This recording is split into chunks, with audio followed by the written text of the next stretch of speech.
Hey, howdy, hey, friends and neighbors. Scott here, and I wanted to put together a little video about some early spring edibles. I know with all the coronavirus scare going around that sometimes the grocery stores are a little more bare than makes us feel comfortable. And independent of whether or not there really should be any empty grocery store shelves, due to the virus, the truth is that, there are. And um, that might make some people a little, nervous. And so I just kind of want to reassure you and help show some of these common early spring edibles. Uh, Whatever is available will depend on your area, of course. If you're further north, you may not have as many of these, and if you're further south, you may have more. Or if you're in a place in the world that is, geographically remote relative to my location, you may have different plants. But a lot of these will be common. A lot of these will be available for everybody. And we've actually talked about most of these before, so it never hurts to review. Let's just take a look. First, we have the onions and the garlic. These are a really great one because, most of the time, your wild foraging plants, they may not give you a lot of calories, to sustain you. They're excellent for nutrients, for all of the minerals and vitamins and things that bring you health. But as far as energy sources, you have to look at roots and fruits, is what I say, for your calories most of the time. And onions are a great one for that. The bulb has a it has a good number of calories. Now, the wild ones, they may be a little bit smaller of a bulb, um, but yeah, they're a good calorie source. So dig them up and eat them. If you're going to use them medicinally, then you want to eat them raw. But if you're using them just as a food, go ahead and cook them. It makes them a lot more palatable. Maybe cook them up with some of the deer or the squirrel that you're out there hunting, right? To supplement for the what's not in the grocery stores. So wild onions, wild garlics, they can have a flat strap-like leaf. They can have a rounded sort of tube-like leaf. Um, and there are some dangerous lookalikes to these things that look like an onion and the bulb and the leaf, but that aren't and that you don't want to eat. So what you do to identify them, the foolproof method is bruise the leaf or bruise the bulb and smell it. And if it smells like an onion or a garlic, then it is, and you can eat it, and that'll get you through. Next, let's look at a couple of poisonous plants. Both of these are sometimes called buttercup. The one on the left it's really commonly called buttercup. The one on the right is most often called a daffodil or sometimes a jonquil or a lint lily. There's some other names. But these are two poisonous plants. I just wanted to include them here because I saw them as I was going about taking pictures, and I said, "Hey, let's just make sure people don't eat these." The one on the right, the daffodil, it can have a bulb that looks something like an onion, so it would be one that you want to avoid. The particular buttercup on the left there is called a cursed buttercup, if that tells you anything. So you don't want to eat those. There are a few of them that kind of get borderline edible with boiling. Okay, next we have cleavers. Cleavers are one that you don't have to work too hard to harvest. They'll harvest themselves and cling on to you or cleave to you. There's lots of common names. They have a kind of a squared off stem, and the leaves are in a whorl around the stem, and they have all these tiny, like sort of Velcro hooks on them that stick to you. If you're going to eat them, you want to get them young before they get too tough. And you can eat them raw. They're a lot better cooked, in my opinion. Or you can dry them and powder them and add them to, soup or bread or anything else. They have as they get older, they have a lot of silica content, which is good for your skin, your bones, and so forth. Kind of like horsetail, though I think the horsetail is a lot better. But this is still a really good plant. Horsetail is better for total silica content, but this has other things. This is a good lymph mover, actually, which can make it good, when you get that coronavirus. uh, oh, I'm not trying to treat, diagnose, or cure any disease. I'm just, talking. Okay, next, these are some rather poor pictures of a bitter cress. It's in the mustard family. Um, we used to call these pop plants when we were growing up because when the seeds get ripe, if you run your hands through the raceme up there, the seed stalk, they would pew pew pew pew shoot the seeds off, and they pop up everywhere. They're pretty tasty once the seeds are mature. Now that stalk can be tough, but the leaves are good. And the roots are real small, but if you do take the trouble to pull them out of the ground and rinse them off, the roots kind of have a horseradish taste, so you can spice some things up with that. So they're nice. Anything in the mustard family, by the way, is edible. Um, if it has Okay, here's the mustard family test here, right? If it's blooming, it'll have 4 petals, and then it has 6 stamens. And I'm gonna flip. Is it 2 high and 4 short, or 4 long and 2 short? I can't remember, but it's one of those. And they grow the seeds and flowers in a raceme. There's a few more characteristics, but the thing is, if you're doing it by the bloom, you're gonna have to have a really tiny little magnifying glass because those suckers are small. Anyway, now we have violets, and wild violet leaves are great. They have a very mild taste. They're energetically a cooling plant, and they have this nice, soothing, demulcent mucilage in them, kind of like comfrey wood or marshmallow. And you can add them. You can do them fresh in salads and stuff. If you throw it into a soup, it'll thicken the soup up, kind of like okra would. Um, you can candy the leaves like you would peppermint. You just wash the leaf off, and then you do an egg wash. Um, well, I need to get the recipe for that, but you dilute the egg, uh, the white, right? Yeah, the white of the egg. You dilute that with some water, and then paint it onto the leaves, and then dip the leaf into a little bowl or saucer of sugar, and then set it out and let it dry overnight, and then you can come back and it makes a neat little treat. And I didn't have a good picture of the bloom, so I grabbed that one off of a free site. But there we go, the 5 petals, and then the bottom petal will be veined, and it will go back into this sort of a like a spur shape. African violets are different. Don't eat African violets. Okay, wild bergamot. This is not the bergamot that you find in your Earl Grey tea. That's a citrus, but this is an herb, and you can use the common one. It's a Monarda, called bee balm. Now this one, I I would have a hard time just eating it out of hand. It is spicy, pungent. In fact, I really need to do a profile on this because I don't think I've talked about this one before, but it's a good antiviral, antimicrobial. The wild one is also called wild oregano because it has a similar taste, and similar to oregano, it's a very antimicrobial plant. So what you could use this for is you could use it in teas, medicinal teas, or a little bit in a pleasure tea. You could use it to spice up other food and use it in the way that you would oregano. If you have bee balm in your garden, this is the same thing. The bee balm is just the domesticated version of it. It might not be as potent in the domesticated version. I think that may have to do with garden habitat and how cushy we make life for the plant. But you can still use it; it'll still work. Next is redbud trees. I love redbud time of year. It's so beautiful. Redbuds are in the pea family. Yeah, so it's a tree that is a pea, and it makes these beautiful pink and sort of purpley blooms. Even though it's called a red bud, it's pink and purple.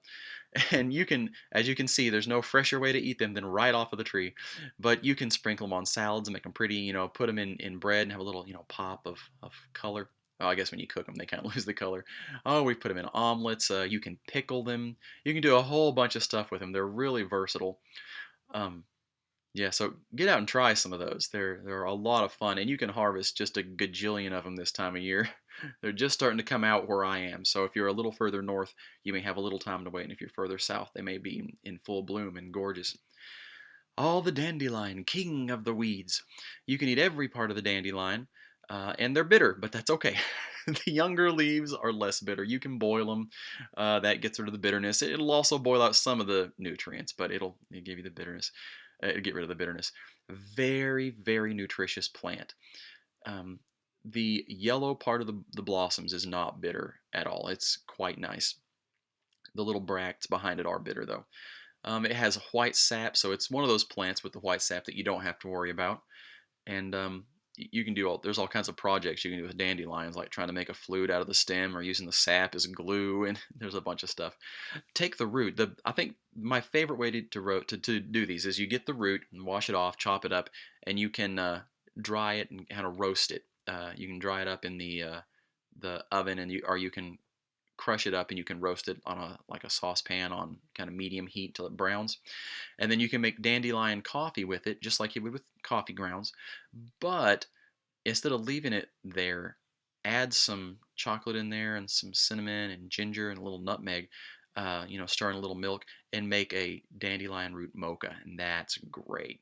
They're also diuretics, so don't eat a bunch of them right before bed, or else you may wake up and say, "Hey, what is this liquid here with me in the bed? This is unpleasant." The French name translates to wet the bed, because yeah, it'll help you. It'll help you if you need to pee.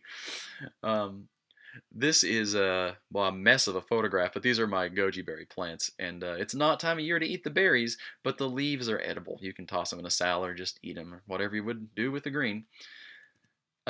This is the biggest pine tree I have in my property, so it's very small. But pine trees are another great one. They're an antiviral plant. Chew up the needles, get the juice out, and then you can spit the needles out, or make a nice pine needle tea. That's so soothing when you're sick.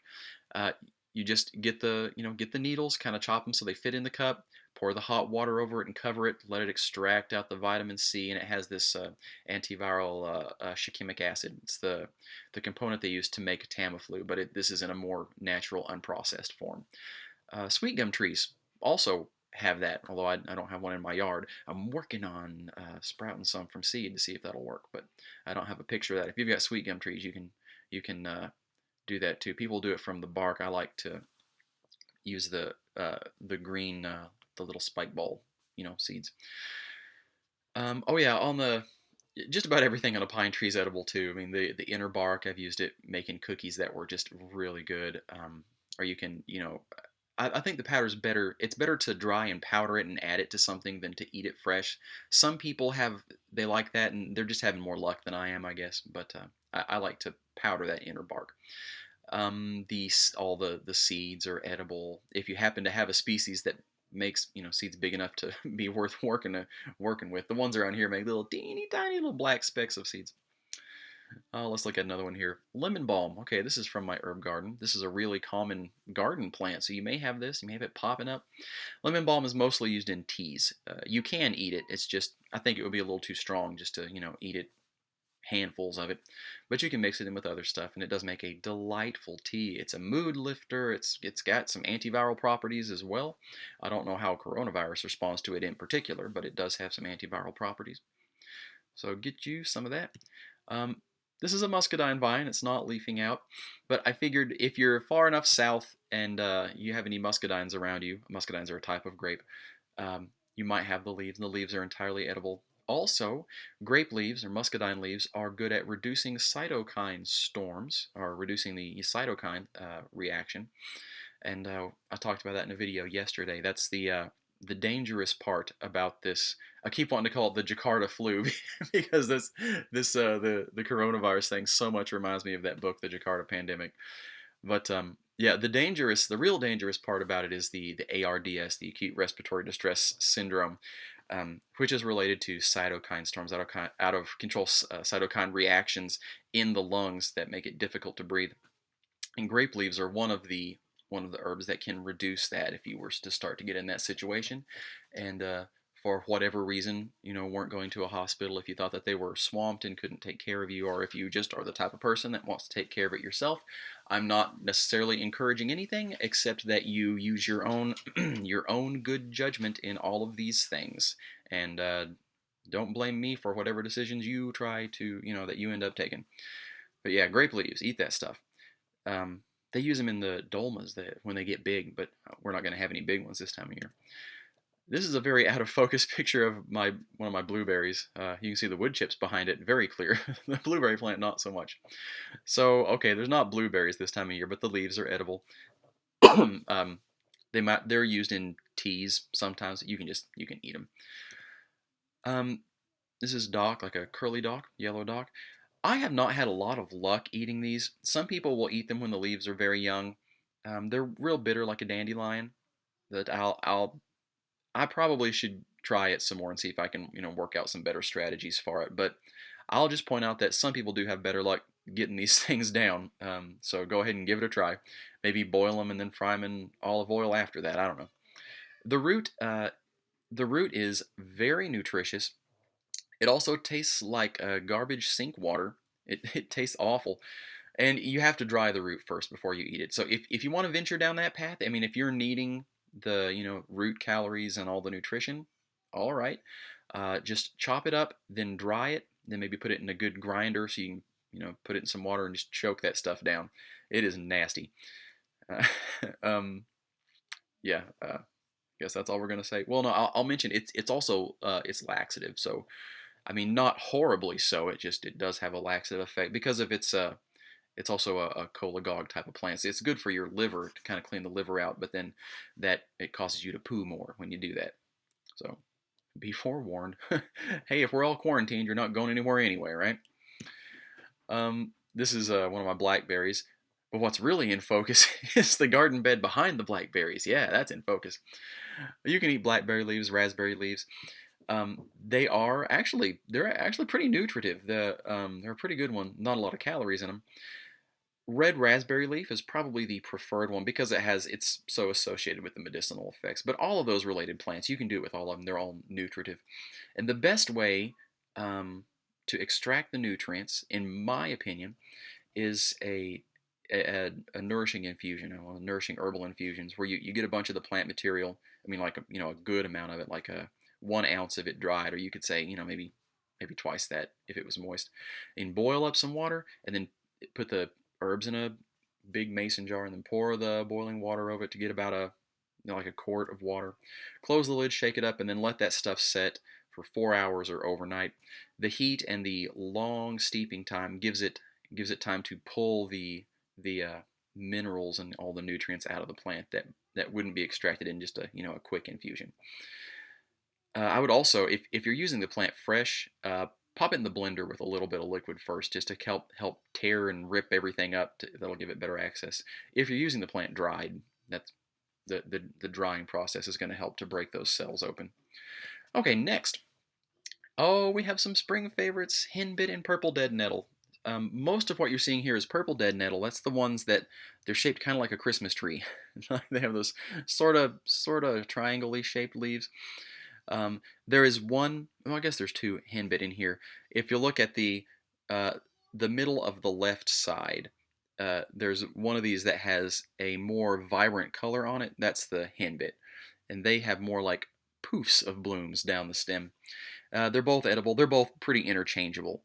Uh, they kind of have an earthy flavor I don't love the flavor, except that the nostalgia of, oh, it's spring and I remember being a kid and rolling around in these things.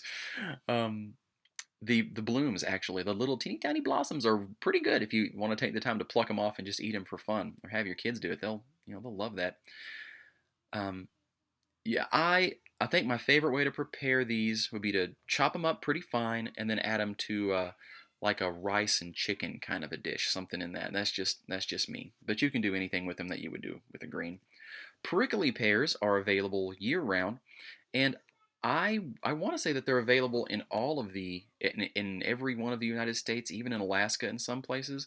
Haven't been up to Alaska to personally verify it, but I want to say that they'll grow up there. Maybe it was just the contiguous U.S. states. Hey, if you're from Alaska or Hawaii, let me know if you got prickly pears. We can double check this. But prickly pears, they have a flat pad, kind of a teardrop shape, and they're edible. Of course, they have the little needles. You gotta cut those things out. But you can eat them raw. I think they're better cooked. Saute them up with other veggies. Real nice. Do them with some scrambled eggs. Kind of make a Tex-Mex scrambled egg thing with some of these. Good stuff. Good times. They're also soothing and demulcent, so for burns and cuts and stuff. The inner gel, not the needles. Don't lay that part on the burns and the cuts. That's not good. But the gel is. This is a geranium. I don't really care for geraniums, but they are an edible. There's cranesbill and storksbill, and I always get them flip flop, which is which. But I don't really care for the type that we have right here with me. Maybe I'd like the other one. Just chop them up like any other green. You may like them better than me. Maybe I'm just a little prejudiced. It's a pretty flower though. Okay, the main thing in focus in here is the chickweed. Chickweed is a great one. It has a very mild taste, kind of like a sweet pea. Um, when they get older and bigger, they have this inner core that can be kind of tough. So you can either chop it real fine, or just take the growing tips. Or these are growing. These are huge. These are humongous giant chickweed because they're in a really really fertile ideal spot for them. So they are just having a great time. And these were big enough that I actually just plucked the leaves off of it and put them on I made a pizza the other night. Just put them on as a green topping. They're a little more delicate. If you're going to put them in a soup or a stew, you can add them in toward the end. They won't take as long to cook. Or, I mean, just put them in the beginning. I don't care. You do what you want. It's your weeds. You eat them the way you want to eat them. Um, but they're really lovely. A way to identify them. I mean, look at the picture. You can see what they look like here. But if you get up real close, and you may need a magnifying glass, they'll have one line of hairs across them, and it's just down one side of the stem. But after each pair of leaves, it'll jump to a different place on the stem. That's a real good way to identify them. That's the Stellaria media. There's other chickweeds too, like the mouse ear chickweed. I think is just hairy all over, but it's a good trick for this one anyway. Okay, these are not the same plant, but they often get confused. The one on the left is a clover, and the one on the right is oxalis, or a wood sorrel, and they're both edible, so don't worry if you get them mixed up. But just so you know, the oxalis, or the sorrels, they have heart-shaped leaflets. See, that's the one on the right. The little leaflets that make a little heart, and they're so cute. Oh, and the ones on the left do not. Those are red clover on the left. That's the one that's valued for the medicinal effects mostly. Um, the sorrels, they have oxalic acid, which bothers some people. If you're especially sensitive to, if you have trouble with gout, you may want to avoid that one. For most of us, unless you're just eating buckets of this stuff, I I'm not worried about me. You make the choices for you. You know, take responsibility for your own wild eating. Um, I think oxalic acid a lot of times gets it gets this big scary picture painted over it, because it can cause problems if you get a lot of it. But a lot of foods that we eat have oxalic acid in them. Our bodies make oxalic acid, and unless, like I say, unless you're just eating a bunch of the stuff, or unless you have a metabolic issue with it, either you're producing too much, or your body's not clearing it out. In most cases, it's not a problem. Now, on the clovers on the left, those you can eat raw or cooked, but they're a lot more digestible cooked. I also I, I like to mix them with other things. I don't care for the just a straight clover flavor. But if you just put some of them in a stew, figure out what your tolerance is for the flavor. Or maybe you'll love the flavor and you'll just eat them. Um, the blossoms are good. The blossoms are real nice, just raw. Make sure you don't eat a little honeybee on top of them. This is a sorrel, a sheep sorrel. See, they have a little sword-shaped leaf. Isn't that cute? These will taste a lot like those wood sorrels. Similar name, sheep sorrel, wood sorrel. They'll taste the same because they have that oxalic acid. It gives it kind of a tangy flavor, almost a lemony flavor. And these won't be blooming this time of year, but if you look for this little pattern on the ground and give it a little, careful taste to see what you have there. And they're a tender one. They're good in salads. They're good in soups. And they're fun for your kids to have little teeny tiny sword fights with. This is a plantain, obviously not the banana type of plantain. This is a Plantago genus, and these are great plants all around. You should encourage these. They're very common. You can identify them because the leaf veins, if you look at that, they go straight. They go straight down the leaf. They're not branching like a lot of things. They're parallel, just like grass would be. Um, they have a fine flavor, but they have an awful lot of it. So you may want to mix them with other things to kind of moderate it. Just like, you like salt in your food, but you don't just eat a spoonful of salt, right? Or you like, you like lemon in your tea, but you don't just eat a lemon. Well, I mean, some people do eat just lemons. Um, the older leaves can get a little tough. Those fibers, the lines, the veins, they do get tough. You could actually use it for some cordage if you're clever and crafty. Hey, while you're quarantined, why don't you try that as a project? See if you can get something worked up. Post a picture. Um, but yeah, they're also a really good medicinal plant. They're really drawing, good for pulling out, sting venoms, bites and toxins. They also have some antimicrobial properties and some gentle healing acceleration. It's nothing crazy like comfrey. Oh, comfrey, that gets in a hurry to heal you. This one will speed up the process, but it's not in such a hurry. Elm seeds. Ah, yeah, this is a great time of year for elm seeds because a lot of them bloom. A lot of them form in the early spring, and the flavor will vary, from species to species, but a lot of them are real good, especially when they're in the green stage. They'll have kind of a mild sweet pea taste, and you can eat them right off the tree, or you can pick gobs and gobs of these things off the tree this time of year. In just any elm tree, it doesn't matter what species it is. Um, yeah, toss them onto your salad, or you can kind of toast them on the stove top. Um, Lots of fun stuff. Put them put them in everything. Just try it out. Give it a try. I'm experimenting with trying to make a cereal type of cereal thing with different drying or different cooking techniques. So if I ever figure out anything good, I'll come back and let you know about that. But these are a real tasty one. Hey, also the elm leaves when they're young, the little leaf buds or the tender young leaves, those are all right. The inner bark of the elm tree is edible. Slippery elm is the famous one, of course, but you can use any of the elms. They all have that property. Slippery elm it probably is the best one, and it's from I've never harvested slippery elm myself, but I've seen the videos of it, and it looks to be a lot easier to harvest from them than it is from I've tried it on trees around here. Um, so that's probably a lot of why it's popular. It's easier to harvest. But you can use any of the elms and the little elm seeds. They'll have a little of that demulcent property as well. And the the inner bark of the elms or the pines we talked about, that's another real good food. A lot of protein in those. And maple seeds, the younger ones will taste a lot better. Um, and with these and with the elms, you can eat that little stalk that connects the seed to the branch or not, whatever you like. And it depends on how tough it is by the time you get to it. But yeah, you can eat these. The little seed inside is actually it's pretty good. Um, I've tried it with some of the older ones, tried cooking it, and they're okay too. There's more potential in there. It'd probably be a lot better if you dump some sugar on it. But, oh well. Anyway, this is gonna be the end. Um, I'm sure there's some more things we could have gone over, but this gives everybody a really good start. Lots of different potential plants that they can use to supplement their your pantry, just in case those grocery stores get crazy, right? And don't forget, take your kids out unless of course you're going somewhere that's quarantined. You don't want to get them exposed, but if you've got a yard, or a nice field to go out into, take your kids and let them be part of the experience. They love it. Look at that girl; she's attacking it like a shark. Um, have them, spread the knowledge. Have it pass on to the next generation, so that when they grow up, if there's another, coronavirus 2.0, and they've got to quarantine and avoid the grocery stores, they can go out into a field and they can pick some chickweed too. All right, that's going to be the end. Thanks for watching. I hope you enjoyed it. I hope it's been useful. I'll see you next time, and happy foraging.